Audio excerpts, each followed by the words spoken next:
ایک نوجوان لڑکا حضور کی بارگاہ میں حاضر ہوتا ہے، عرض کرتا ہے یا رسول اللہ صلی اللہ علیہ وسلم، کھجوروں کا میرا ایک باغ ہے اور میں چاہتا ہوں کہ وہاں اس باغ کے ارد گرد ایک دیوار بناؤں، لیکن یا رسول اللہ صلی اللہ علیہ وسلم میرا ایک پڑوسی ہے، ہمسایہ ہے، اس کا درخت درمیان میں آ گیا ہے، اگر میں وہ دیوار بناتا ہوں تو اس کا درخت دیوار کے اندر آتا ہے اور دیوار ٹیڑھی ہو جائے گی، یا رسول اللہ صلی اللہ علیہ وسلم میں نے اس سے کہا ہے یہ درخت مجھے بیچ دو، وہ بیچتا بھی نہیں، میں نے پہلے کہا مجھے دے دو، اس نے کہا نہیں دوں گا، میں نے کہا بیچ دو، وہ بیچنے کے لیے بھی تیار نہیں ہے، یا رسول اللہ صلی اللہ علیہ وسلم میری مدد فرمائیے۔ اب وہ یتیم تھا، حضور کی بارگاہ میں حاضر ہوا، نبی کریم صلی اللہ علیہ وآلہ وسلم نے فرمایا اس پڑوسی کو بلاؤ، حضور کی بارگاہ میں حاضر ہوا، حضور نے فرمایا یہ درخت دے دو اس کو، اس نے کہا میں نہیں دیتا یا رسول اللہ صلی اللہ علیہ وسلم، وہ غصے میں تھا، بہت ناراض تھا کہ اس بچے نے حضور کی بارگاہ میں شکایت کیوں کر دی، حضور نے ارشاد فرمایا اس کی رقم لے لو، پیسے لے لو، یہ درخت بیچ دو، اس نے کہا میں بیچتا بھی نہیں ویسے بھی نہیں دیتا، حضور اکرم صلی اللہ علیہ وآلہ وسلم نے ارشاد فرمایا، مسند امام احمد بن حنبل کی روایت ہے،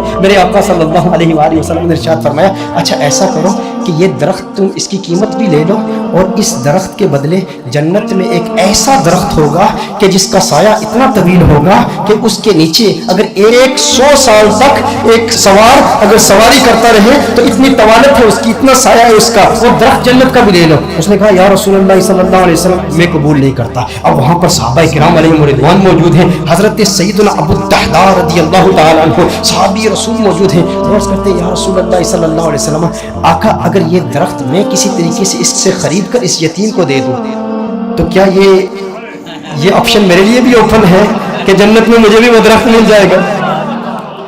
اگر یہ درخت اس کے پڑوسی سے میں خرید کر اس یتیم کو دے دوں، میں کہتا ہوں یتیم سے میرے آقا صلی اللہ علیہ وسلم کو کس قدر پیار ہے، میرے آقا صلی اللہ علیہ وسلم سے عرض کرتا ہے کہ اگر یہ کسی طریقہ سے خرید لوں، خرید کر میں اس یتیم کو دے دوں تو کیا یہ آپشن میرے لیے بھی اوپن ہے؟ نبی کریم صلی اللہ علیہ وسلم نے ارشاد فرمایا ہاں تیرے لیے بھی ہے۔ حضرت ابو الدحداء رضی اللہ تعالی عنہ فوراً اس شخص کے پاس جاتے ہیں، آپ فرماتے ہیں تو مجھے جانتا ہے؟ کہا جانتا ہوں، تو وہی ہے نا جس کے باغ میں 600 کھجور کے بڑے بڑے درخت ہیں، تیرا باغ اتنا مشہور ہے کہ مدینہ منورہ کے بڑے بڑے تاجر تیرے باغ کی کھجوریں کھانے کے انتظار میں رہتے ہیں، اور اس باغ کے اندر پھر اتنا بڑا محل تعمیر کیا ہوا ہے، میٹھے پانی کا کنواں ہے، تو اتنا مشہور بندہ ہے، تیرے باغ کے چرچے تو پورے مدینے میں ہیں، پورے شہر میں ہر بندہ تجھے جانتا ہے۔ اس نے کہا کہ دیکھو کہ اگر تیرے اس ایک درخت کے عوض میں تمہیں اپنے 600 کھجور کے درختوں کا باغ دے دوں تو یہ سودا قبول ہے؟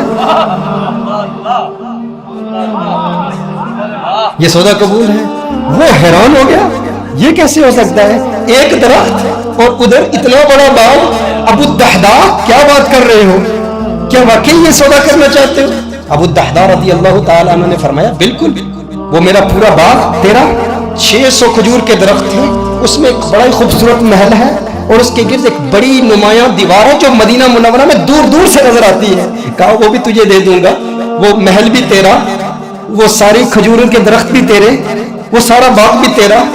کس کے عوض؟ ایک درخت۔ کہا ٹھیک ہے، اور حضور کی گواہی میں یہ سودا ہوتا ہے۔ اب ابو الدحداء رضی اللہ تعالیٰ عنہ فوراً وہاں سے جاتے ہیں، اب ان کی جو زوجہ ہے وہ اس باغ کے اندر ہے، باہر سے آواز دیتے ہیں اپنی زوجہ کو، ہے ام دحداء ذرا باہر آؤ باہر آؤ، میں نے اس باغ کو بیچ دیا ہے۔ اب ام دحداء جانتی ہیں یہ بہت بڑا تاجر ہے، بہت بڑا بزنس مین ہے، خسارے کا سودا نہیں کرتا، کبھی خسارے کا سودا نہیں کرتا۔ ام دحداء نے کہا ہے ابو الدحداء کیسے سودا کیا ہے؟ کہا جنت کے ایک درخت کے عوض میں نے بیچا ہے۔ اب دیکھو میرے دوستوں، اب دیکھو ام دحداء، وہ نیک بخت خاتون، وہ خوش قسمت خاتون، اس کی عظمتوں کو سلام۔ آج آپ سوچیں کہ اگر آپ کی بیوی ہوتی اور آپ اپنے گھر جاتے اور اپنی بیوی سے کہتے ارے سنتی ہو باہر آ جاؤ باہر آ جاؤ، گھر سے باہر نکلو، یہ گھر اللہ کی راہ میں دے دیا ہے، وہ کہتی ارے ابھی تو یہ نیا ٹی وی رکھا ہے، ابھی کچھ زیورات رکھے، زیورات تو نکالنے دو، ارے نادان انسان تو نے کیا کیا، گھر ہی اللہ کی راہ میں دے دیا۔ ابو الدحداء رضی اللہ تعالیٰ عنہ نے باہر سے آواز دی، کہا ایک جنت کے درخت کے عوض۔ ام دحداء نے یہ بات سنی، کہا تو نے بڑے منافع کا سودا کیا ہے، بہت منافع کا سودا کیا ہے۔ ام دحداء فوراً اپنے بچوں کو پکڑ کے اس گھر سے باہر نکلتی ہے، باغ سے باہر نکلتی ہے، اب ننھے بچوں کے ہاتھ میں کچھ کھجوریں بھی ہیں، کھجوریں ان کے ہاتھ سے نکال کے کہتی ہے اب یہ کھجوریں ہماری نہیں ہیں، میں نہیں چاہتی کہ کوئی ایک کھجور اللہ کے راہ میں دیے گئے مال سے میں اپنے جیب میں رکھ لوں، تو لے لے، کہیں اس کی وجہ سے جنت کے درخت میں ہمیں خسارہ نہ ہو، کہیں جنت کے درخت سے محروم نہ ہو جائے۔ ساری کھجوریں لے کر باغ کے اندر رکھ جاتی ہے۔ کہا کہ اس کا ایک ننھا بیٹا تھا، اس کے منہ میں ایک کھجور تھی،